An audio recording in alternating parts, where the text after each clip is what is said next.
Hello everyone, কেমন আছো তোমরা সবাই? আশা করছি তোমরা সবাই খুব ভালো আছো। আর দেখো, কালকে রাত্রেবেলা আমি আর আমার মাসি বাবাকে ফোন করে জাস্ট বলেছি যে বাবা, আমাদের বিরিয়ানি খেতে মন চেয়েছে। আর বাবা দেখি পরের দিন সকালবেলায়, মানে আজকে সকালবেলায় চিকেন বিরিয়ানি নিয়ে চলে এসেছে। আমি তো বাবাকে দেখে একদম অবাক হয়ে গেছি। আর দেখো, বিরিয়ানিটা গরম করার পর, মানে আমি কড়াইতে গরমে বসিয়েছিলাম, তো গরম করার পর এক কড়াই বিরিয়ানি হয়ে গেছে। আর জানো তো, এই বিরিয়ানিটা না আমার বোন বাড়িতে নিজের হাতে বানিয়ে পাঠিয়েছে।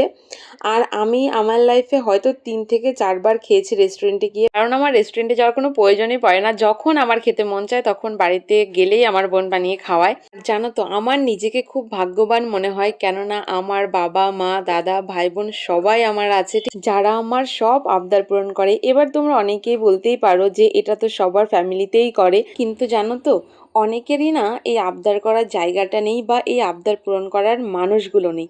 আর আমি ভগবানকে অনেক অনেক ধন্যবাদ জানাই, কারণ আমার আবদার পূরণ করার মানুষগুলো আমার কাছে আছে।